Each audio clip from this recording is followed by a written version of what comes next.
안녕, 언니들. 아, 너 때문에 더 어색해. 너무 떨려. 별거 아닌데 너무 떨려. 아니, 오늘은 연애 상담 콘텐츠를 찍어볼 거예요. 근데 오늘 게스트가 있어요. 바로 20년지기 친구인데 제가 어렸을 때부터 연애하는 모습을 다 지켜봤던 친구이기도 해가지고 같이 상담 콘텐츠 찍어보면 재밌을 것 같아서 오늘 이 친구랑 같이 환희들의 고민 상담을 해볼 거예요. 첫 번째 고민은 21살 모쏠인데 어떻게 해야 남자를 사귈 수 있을까요? 눈도 높아서 더 그러는 것 같기도 해요. 모쏠 탈출하고 싶어요. 이렇게 21살, 20대 초반 분들이 모쏠 탈출에 대한 고민이 되게 많았고, 또 다른 분은 눈이 높은 건지 23인데 제대로 된 연애를 아직 해본 적이 없어요. 주변에 마음에 드는 사람 만나서 잘 연애하는 친구들 보면 너무 부럽고 연애하고 싶어요. 눈을 낮추려고 노력해야 할까요? 이렇게 얘기해 주셨어요. 여기서 아마 눈이 높다는 표현을 쓰신 거는 취향이 뚜렷하게 있으셔가지고 그럴 확률이 높아서 좀 눈을 맞춰도 사실 만족스러운 연애를 못 하실 수도 있다고 저는 생각을 하거든요. 아는 동생이 20대 초반에 이런 상담을 저한테 한 적이 있어요. 그러니까 주변에서 다 연애하는데 아직 제대로 된 연애를 못 해봐서 고민이다 그랬었는데, 그 동생은 계속 연애를 대학교 때 좀 못하다가 일을 하면서 그때부터 좀 나이 차이 있는 사람이랑 오랫동안 잘 연애를 했거든요. 그 높다는 눈이 외적인 눈 이런 것보다 좀 정신적인 성숙도라든지 그런 거일 수도 있다고 생각해서 20대 초반에는 주변에 남자들이 또래들이 많잖아. 일하면서 좀 더 넓은 세상에 풀어지면서 그때 좀 맞는 사람들을 만나게 된 거죠. 그래도 빨리 만나고 싶다 하면은 저는 활동 범위를 좀 넓혀보는 것도 추천드려요. 다양하고 잘 맞는 사람을 찾을 수 있지 않나? 라는 생각이에요. 약간 이 질문에 약간 공감했던 게 나도 외모만 보는 게 아니라 부가적인 것도 알게 모르게 너무 많이 보는 거야. 그럼 좀 낮춰서 괜찮다 싶으면 한번 만나보자 해서 만났을 때 만족도가 너무 낮은 거야. 그리고 썸은 끝나고 연애가 시작돼도 이게 연애인가 싶을 정도로 설레지도 않고. 그러니까 연애만 한다고 해서 행복한 게 아니잖아. 내가 누군가를 만나고 있다는 자체가 행복한 게 아니고 어떤 사람과 연애하느냐가 또 행복을 가르기 때문에 외모 말고 정말 성격과 부가적인 뭔가를 본다면 그 몇몇 가지 정도 포기할 것들이 뭔지만 잘 생각해서 연애하면 뭔가 좋을 것 같아. 늦게 한다고 해서 꼭 연애를 더 못하는 것도 아닌 것 같아요. 아까 말한 상담했던 동생도 그때 이후로 진짜 꾸준하게 계속 연애를 하거든요. 조바심 가질 필요 없을 것 같아요. 그리고 다음 고민은 비슷해가지고 두 고민을 같이 말해볼게. 만날 때는 엄청 확신 주고 연애하는 기분 드는데 연락이 잘 안 돼요. 연락 문제가 서로 가치관이 너무 다른데 그만하는 게 맞을까요? 연애 2달 차입니다. 이분이랑 남친이 연락의 중요성을 몰라요. 30인데 미리 말해주는 거 기본이라고 생각하는데 다 하고 얘기하거나 말 안 해서 신경 써달라 얘기했더니 하기 전에 말하는 거랑 하고 나서 말하는 거랑 뭐가 다르냐 하는데 어떻게 해야 연락 중요성을 설명할 수 있을까요? 연락이 고민이 많은 만큼 이거는 서로 입장 차이 좁히는 게 너무 힘들어서 그런 것 같은데, 사실 제가 환희 남자친구분 같은 스타일이거든요. 저는 서로 알아가는 단계일 때 빼고는 진짜 만났을 때는 완전 집중해서 잘 시간 보내고 행복하게 이렇게 보내고, 안 만날 때는 기본적인 연락만 하고 진짜 현생 잘 살자 이런 주의여가지고 한 오빠가 연락 문제로 많이 서운해했었어요. 그래서 그것 때문에 싸움도 있었고 그랬는데, 연애는 좀 귀찮고 본인들 습관이 자리 잡고 있어도 그거를 바라는 상대를 위해서 기꺼이 좀 노력하고 맞춰줄 수 있는 게 서로를 위한 노력이고 사랑이라고 생각하거든요. 그래서 그 중간 지점을 찾아야 돼요. 그 환희 남자친구분의 원래 연애 스타일이라든지 본인 자체가 연락의 중요성을 개념 자체가 이제 다른 거예요. 그래서 연애를 할 때 나는 이런 건 기본 아니야 이러지 말고 진짜 아기처럼 아무것도 모르는 아기처럼 다 범주를 정해주는 것도 좋은 것 같아요. 물론 알아서 잘하면 너무 좋겠지만 연애 초반기는 길을 들여주는 게 중요하다. 그래서 아무리 못해도 2시간에 한 번은 보내라. 누구 친구들 만날 때 1시간에 한 번은 보내라. 뭐 이런 식으로 연락 범주를 좀 더 타이트하게 정해준다든지, 연락은 신뢰의 문제라고 한 번 더 인식을 시켜주는 게 좋은 것 같아요. 그렇게 하면서 중요한 거는 좀 강압적이지 않고 조금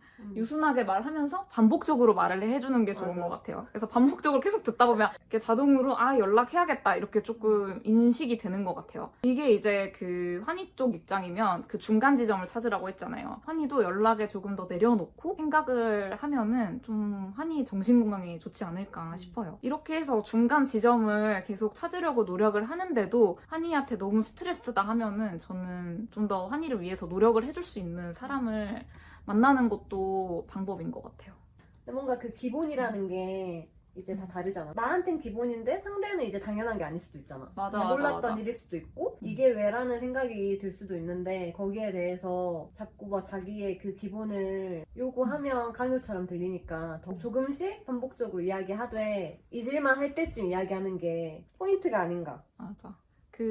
사실 연락을 너무 잘하는 남자는 제 생각인데 그 전 여자친구한테 이미 이렇게 훈련 당해서 잘할 확률도 높다고 생각을 해요. 그래서 맞아. 아직 훈련이 안 된 남자다 이렇게 생각하고 아기처럼 처음부터 알려주듯이 한이 스타일대로 뭐 말을 해주는 것도 좋을 것 같아요. 그 남자친구 어떻게 만났는지, 첫 만남 썰, 오래 사귄 비결에 대한 질문도 많았는데 뭐 남자친구랑 관련된 거는 나중에 황 오빠 만났을 때 이야기하면 더 재밌을 것 같아가지고 그거는 나중에 기회 되면은 찍어볼게요. 제가 장기 연애를 하다 보니까 장기 연애 비결 팁 궁금해요. 갈등 있을 때 현명하게 잘 대처하는 법 이렇게 질문 주신 분도 꽤 있었거든요. 근데 저도 사실 이렇게 오래 만나게 될 줄 진짜 몰랐는데 너는 진짜. 나 처음에 연애할 때 얼마나 갈 줄 알았어? 일상 몇 년 이렇게 생각해보진 않았는데 한 해 한 해 지나갈 때마다 아직?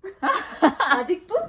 네, 이렇게 질문해서 갈등 해결 잘하는 법도 같이 물어봐 주셨는데 저는 장기 연애 팁이 갈등 해결을 잘하는 게 핵심인 것 같아요. 8년 동안 진짜 싸우기도 진짜 많이 싸우고 그리고 황 오빠랑 저랑은 진짜 다른 성향의 사람이거든요. 맞춰가는데도 힘든 부분도 있었는데 제 연애 그냥 장기 연애 좀 팁이라고 생각을 하면 일단 싸우고 나서 하루 이상 간 적이 없어요. 그 싸운 날에 진짜 죽이 되든 밥이 되든 그냥 그날에 무조건 풀었어요. 근데 처음에는 이게 좀 피로하게 느껴졌는데 왜냐면 난 내일 출근해야 되는데 나는 풀고 싶지 않은데 풀어야 되고 이런 게 좀 피로하게 느껴졌는데 이게 시간 지나니까 이게 너무 편한 거예요. 좀 싸우고 사이가 안 좋으면은 계속 신경 쓰여서 하루에 기분이 좀 좌지우지 되잖아요. 근데 이게 나중에는 이게 더 각자 생활하면서 스트레스 안 받고 지낼 수 있어서 좋은 것 같아요. 근데 이제 싸우고 그 자리에서 바로 풀려고 하면 안 되고 조금 시간 갖고 좀 이성적으로 눌러진 상태에서 그날 끝을 보는 거죠. 너무 말하기 싫으면 어떡해? 근데 이것도 진짜 이런 상태일 때도 만난 거야, 그냥. 그냥 일단은 상황이 주어지면 어떻게 해서든 흘러가니까 말을 하게 되고, 뭐 예를 들어 너무 꼴 보기 싫으면 꼴 보기 싫다는 거에 대한 표현을 이제 좀 그 싫었다. 상처가 될 수도 있는 말이지만 하는 거지. 그렇게 하다 보면은 또 풀리기도 하는 것 같아. 그때 너가 말한 대로 너무 이렇게 갈등이 좀 심한 경우에는 잘못한 사람이 자존심을 내려놓고 사과를 하는 게 정말 중요해요. 좀 진심 어린 사과. 좀 더 그 상황에서 좀 더 양보할 수 있는 사람이 양보를 하는 거지. 먼저 다가가는 거? 맞아. 먼저 다가가는 거. 갈등이 좀 곪기 전에 그냥 해결을 해버리는 거지. 그렇게 되니까 뭔가 안 좋은 감정이 오래 남아있질 않으니까 무탈한 연애를 8년 동안 그래도 한 편이 아닌가 싶어요. 근데 나는 옆에서 지켜보면서 너무 속마음을 잘 오픈하는 거야. 맞아. 내가 이 말 해도 되나? 꼴보기 싫어. 이런 말도 저는 커플 사이에서 할 수 있을까? 나는 할 수 있나 싶은 말도 하고 그것을 들어도 맞아. 감정. 받아들이는 모습을 직접적으로 봐온 입장에서 정말 이 말은 너무 웃겨. 진짜 진실된 말인 것 같아. 맞아. 애초에 근데 서로 예민한 부분은 진짜 잘 캐치해가지고 예민해하는 거는 최대한 덜 하거나 안 하는 게 사실 가장 좋긴 한 것 같아요. 맞아. 그러니까 갈등은 안 할 상황에서 줄여야 좋은 거니까 너무 또 많이 싸우면 지치잖아요.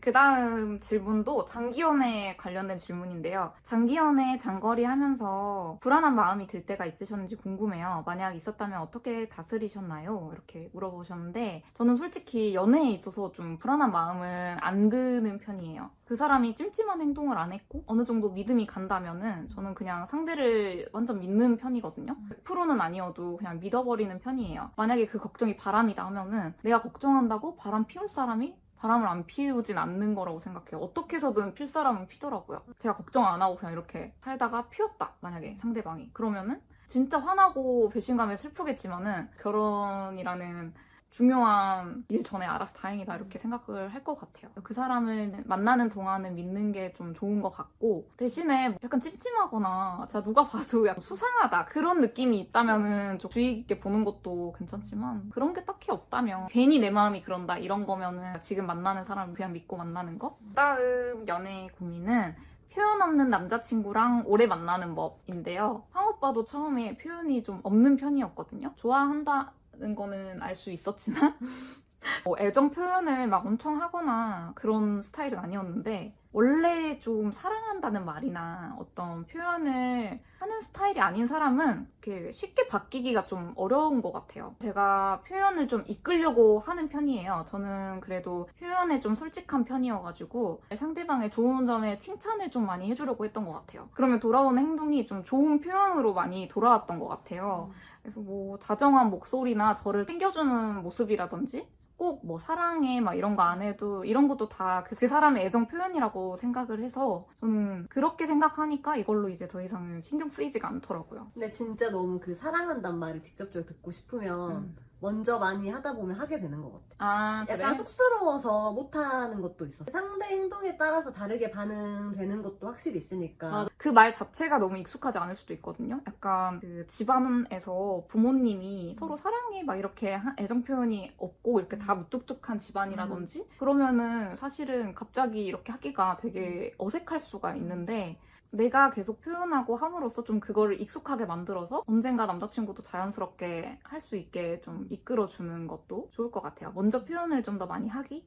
다음 고민은 연애를 길게 못해요. 금사빠 금사식이 심한데 조언이 있을까요? 연애 시작 전 썸 기간을 길게 가지는 게 해결책일까요? 너무 고민입니다. 20대 중후반이라. 저는 금사빠는 아닌데 저는 금사식이었어요. 이게 좀 저도 진짜 심했거든요. 저 같은 경우는 이렇게 오래 만난 사람을 생각을 해보면 연애 초반에 좀 많이 만나서 좀 텐션을 계속 유지를 했던 것 같아요. 안 떨어지게. 좀 연애 타이밍도 중요하다고 맞아. 하잖아요. 그게 왜 그러냐면 간호사 신규 때나 정신없이 일하거나 막 이럴 때는 너무 피곤하니까 계속 보는 게 좀 힘들잖아요. 근데 그 사람이 계속 보러 오고 너무 피곤해도 밥이라도 한 끼 먹이려고 막 온다. 그러면은 이제 텐션이 안 떨어지고 아무리 피곤해도 이렇게 할 수 있는데 그 상대방도 일하느라고 그렇게까지 시간을 내기가 힘들다든지 막 그러면은 조금 텀이 길어지고 평생 살다가 좀 더 이 텐션이 꺾여버리는 그런 게 있는 것 같아요. 그래서 한 달 차에는 뭐 이런 이야기를 하고 2달 차에는 뭐 이런 이야기를 하고 깊게 알아가는 그런 흐름? 그런 것들이 뚝뚝 끊기면서 빨리 식고 헤어지게 되고 이렇게 됐던 것 같아요.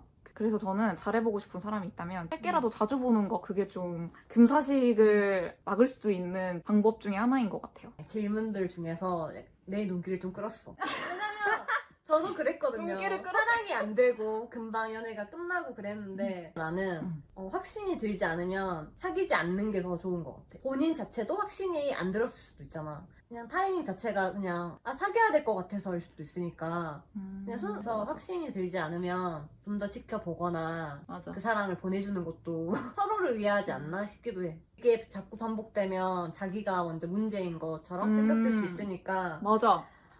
썸 맞아. 기간을 막 엄청 길게 가져란 아니지만 좀 충분하게 가져서 신중하게 생각하고 이렇게 만나보는 것도 맞아. 좋은 것 같아. 그 다음 고민은 학교 같이 다니는 연하남. 친해졌는데 부담스럽지 않게 꼬시는 법. 이게 있었거든요. 근데 저는 다 연상만 만났거든요. 근데 이제 이 친구가 딱 학교 다니면서 연하남을 만났어가지고 이 친구가 대답을 해줄 수 있을 것 같네요. 일단 이건 통용되지 않을 수 있는데 자주 만났어요. 그 학년이 달랐잖아, 너가. 학년이 달랐어. 또 어떻게 만나? 그냥 너가 찾아갔어? 네. 어떡- 일단 전화를 해서 어디냐 물어보고 거기를 갔어요. 내가 마음이 가니까. 보고 싶다. 그냥 어디 있지? 어디야? 거길 찾아가서 그냥 자연스럽게 뭐 밥은 먹었냐 그냥 그대로 그냥 헤어져 별걸 안 하는 거예요. 저를 좀 익숙하게 만들었던 것 같아요. 다른 연하나 이 사람한테 어떻게 해서 여성스럽게 보이지? 어떻게 이 사람을 꼬시지? 이제 그러지 않고 일단 편하게 익숙하게 다가간 뒤에 그래도 나보다 어리니까 좀 어른스러우면서 더 적극적으로 더 다가가는 무언가 중간중간 저는 했던 것 같아요. 그래야 알아차리니까. 이야기를 많이 하면 확실히 저를 좀 다르게 봤던 것 같아요. 그냥 마음의 경계를 좀 허무는 게 좀 더 빨라지잖아요. 더 빨리 친해지게 됐던 것 같아요. 거기다가 이제 좀 더 직접적인 호감 표시까지 하면 그냥 하게 되는 것 같아. 그 다음은 언니만의 플러팅 스킬 물어봤는데 저는 너 뭐야? 뭐지? 아이 컨택하고 미소 띄기. 꼭 이성이 아니라도 눈 더 마주치고 이렇게 웃는 사람한테 더 호감이 간다고 하잖아요. 또 다른 거 없어? 플러팅? 그것만 해도 좋아하던데? 이제 이건 그 다음은 남자분 사연인데 20살 때부터 7년 연애하던 여자친구랑 헤어졌어요. 고백해본 적이 없어서 이성한테 번호 물어보고 그런 건 여자 입장에서 많이 부담스러워하는 편인가요? 이렇게 물어보셨는데 이거는 진짜 완전 사바사라고 생각하거든요. 근데 저는 솔직히 길 가다가 번호를 물어보셨을 때 제 스타일이어도 한 번도 준 적은 없어요. 이유는 뭔가 처음이 아닐 것 같은 느낌 때문에 그렇더라고요. 그 성공 확률을 좀 높게 가져갈 방법을 말씀드리면 처음 보는 남자가 이렇게 번호를 물어보면은 그냥 그 순간에 판단할 수 있는 거는 저는 외적인 느낌이랑 맞아. 목소리잖아요. 그래서 외적으로 좀 압도적이시거나 가벼워 보이지 않게 좀 젠틀하게 다가가면 조금 더 확률을 높일 수 있지 않을까 싶어요. 조금은 긴장한 모습이 보일지라도 조금 젠틀하게 다가가는 게 저는 조금 더 확률을 높일 거라고 생각합니다. 화이팅!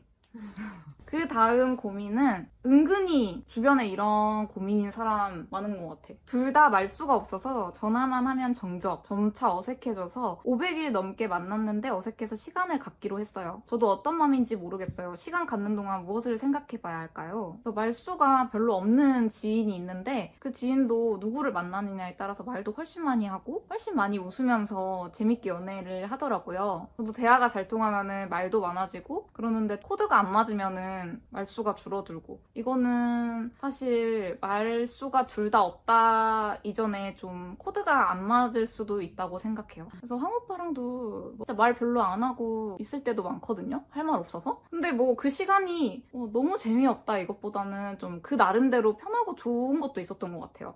그래서 저는 이게 500일을 만났는데도 서로가 이렇게 대화가 끊겼을 때 어색함에 불편함을 느끼는 상태니까 또 거기에 시간까지 갖기로 한 상태잖아요. 그래서 이 사연 보내준 환희 마음이 만약에 괜찮다면은 저는 대화도 좀 더 잘 통하고 케미도 잘 맞는 그런 사람을 조금 더 폭넓게 만나보는 것도 좋을 것 같아요. 연애에 있어서 대화는 진짜 중요하다고 생각하거든요. 근데 언제부터 말이 없었느냐도 좀 중요한 것 같아. 원래 계속해서 말이 없는 사이였는지 아니면 500일 만났으니까 좀 권태기가 왔을 수도 있잖아요. 그래서 권태기 때문에 좀 이 시기에만 이렇게 말이 없었던 건지 그것도 좀 중요한 포인트일 수 있을 것 같아요. 마지막 고민이에요. 헤어진 지 6개월 됐는데 전 남친을 못 잊겠어요. 새로운 사랑에 잘 설레지 않고 다른 사랑할 용기가 안 나요. 슬픈 사연으로 마지막 사연을 읽었는데요. 진짜 이거는 헤어진 전 남친을 다시 만날 게 아니라면 무조건 시간이 해결해준다고 생각을 하거든요. 근데 이제 그 시간이 좀 힘든 거잖아요. 그 사람 때문에 새로운 사랑에 설레지 않은 게 아니라 아직 그만큼 설레는 사람을 아직 못 만나셨을 수도 있잖아요. 아마 환희가 더 좋은 타이밍에 더 좋은 남자 만나려고 그런가 봐요. 아마 저는 환희가 아마 더 좋은 타이밍에 더 좋은 남자 만나려고 그런가 보다 이렇게 생각을 했으면 좋겠어요.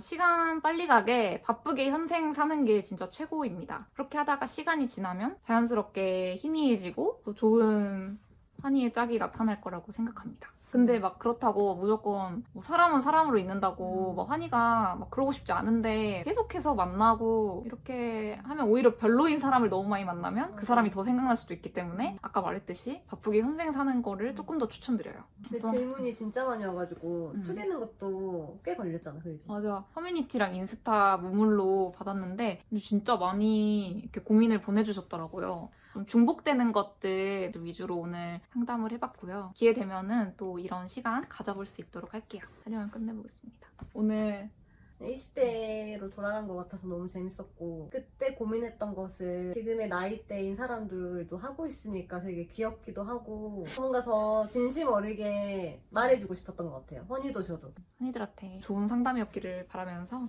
이렇게 영상 마무리해볼게요. 오늘도 보러 와줘서 고마워요, 환희. 안녕.